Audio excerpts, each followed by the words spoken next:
Պարոն Կարապետյան, հարցս վերաբերում է Հայ Առաքելական Սուրբ Եկեղեցուն, ինչից էլ թերևս սկսվեց ձեր քաղաքական ուղին։ Դուք մտաք քաղաքականություն Հայ Առաքելական Սուրբ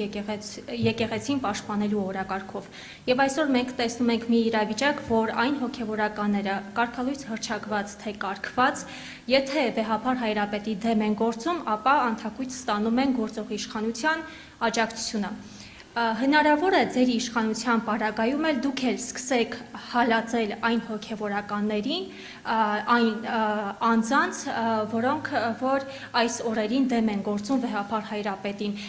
Եվ եւս մեկ հարց կրկին եկեղեցու հետ կապված փոքրիկ հարց է, գործող իշխանությունը Հայ Առաքելական եկեղեցում վեհափար հայրապետին հոգևորականներին մեղադրում է այն ամենի համար, որ այսօր Հայաստանի Հանրապետությունում 50-ից ավելի աղանդավորական կազմակերպություններ կան, գուցեև ավելի, եւ ձեր իշխանության պարագայում դուք պատրաստվում եք քրիստոնեությունը Հայաստանի Հանրապետությունում հռչակեք որպես պետական կրոն։ Այո, այսօր սահմանադրությամբ Հայ Առաքելական Սուրբ Եկեղեցին բացարձակ արժեք է, բայց այնուամենայնիվ պետական կրոն չէ։ Խնդրեմ, շնորհակալ եմ։ Ինձ թվում է հոգևորականների դատավորը Աստվածը լինելու։ Դրա համար ես չեմ ուզում այդ պրոցեսին մասնակցեմ։ Ինչ վերաբերվում է կրոնական ազատություններին, մենք ուշադիր նայելու ենք այդ հարցը, քննարկելու ենք այդ հարցը,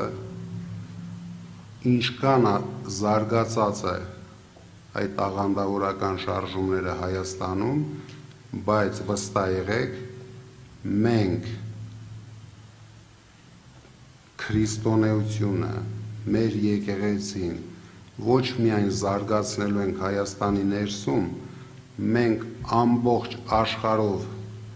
են, որ ասում են, թնդացնելու ենք, որ մենք առաջին քրիստոնեական պետությունն ենք, որ դա պետք է բոլոր քրիստոնյաները հարգեն եւ փորձելու ենք ամեն ինչ անենք, որ քրիստոնեության համար մեր էջմիածինը դառնա այնպես, ինչպես մուսուլմանների համար մեկան, բայց ես նորից եմ ասում, դա փորձելու ենք անենք։ Եվ հստակեցնենք, հա, հոգևորականները